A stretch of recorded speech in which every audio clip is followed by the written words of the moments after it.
Hello, this 5-minute briefing addresses the Supreme Court decision in the CMA CGM Libra case, in which the Supreme Court handed down judgment today, 10th of November 2021. My name is John Russell, and along with Ben Coffer, I appeared for the cargo interests in the case. Now, the Supreme Court has upheld the decisions of the Court of Appeal and the Admiralty Judge, Sir Nigel Teare, that firstly, a defective passage plan can render a vessel unseaworthy.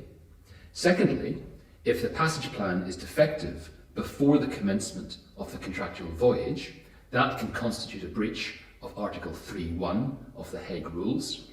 And thirdly, in those circumstances, the carriers or owners are liable for a failure on the part of the master to exercise due diligence in the drawing up of the passage plan.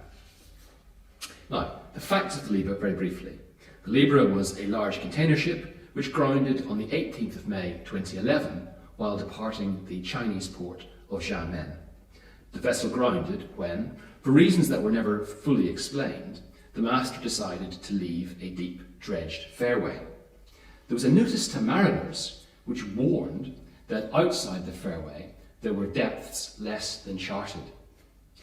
During the passage planning process, the master and navigation officer had failed to mark that warning either on the working chart or in the pro forma passage planning document. The judge was able to conclude that if the warning had been marked on the chart, then the master would not have attempted to leave the fairway, and thus the vessel would not have grounded. He held that the absence of the warning on the chart meant that the passage plan was defective, and he held that the defective passage plan meant that the vessel was unseaworthy, applying the prudent owner test. He said that it was inconceivable that a prudent owner would have allowed the vessel to go to sea without the warning having been marked on the chart. And he held that the owners were liable for the master's failure to mark the warning on the chart. The Supreme Court has now, in essence, upheld those findings and that analysis on the part of the judge. In the Supreme Court, the owners had argued that a defective passage plan didn't constitute unseaworthiness because it wasn't an attribute of the vessel. It was merely a record of a navigational decision, and they held a navigational decision couldn't constitute unseaworthiness. Alternatively, in relation to due diligence, they argued that if the owners themselves exercised due diligence to ensure that the master had the relevant charts and notices to mariners and navigational tools, that was sufficient, and the owners weren't liable if the master failed to exercise due diligence in using those tools to draw up the passage plan itself. The Supreme Court has rejected both those arguments. The fundamental point is that the Hague Rules regime differentiates between unseaworthiness before the commencement of the voyage and navigational fault which occurs during the voyage. In relation to unseaworthiness before commencement of the voyage, there is no "it's something to do with navigation" exception, and save in exceptional circumstances, which weren't defined by the Supreme Court, one simply applies the prudent owner test. The obligation to exercise due diligence is non-delegable, and the owners will be liable for a failure by the master to exercise due diligence in preparing the passage plan, even if the owners themselves have provided the master with all the tools that he needs.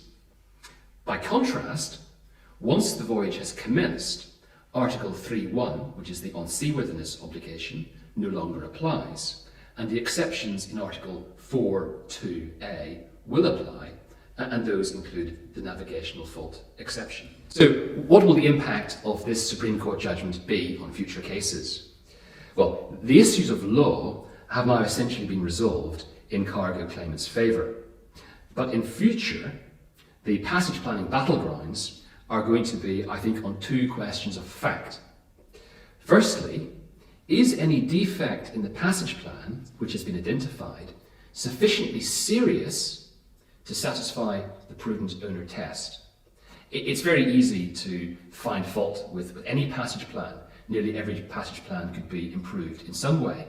But the question for future cases is whether any defects in the passage plan are sufficiently serious such that the prudent owner would not allow the vessel to go to sea with those defects in place. The second battleground is going to be causation. There will be a fertile ground for debate in every case as to whether the true cause of a casualty is defects in the passage plan or navigational decisions taken during the course of the voyage. So, as very often happens, the Supreme Court has resolved issues of law, but has left open many issues of fact which will have to be decided in individual cases in the future. Thank you.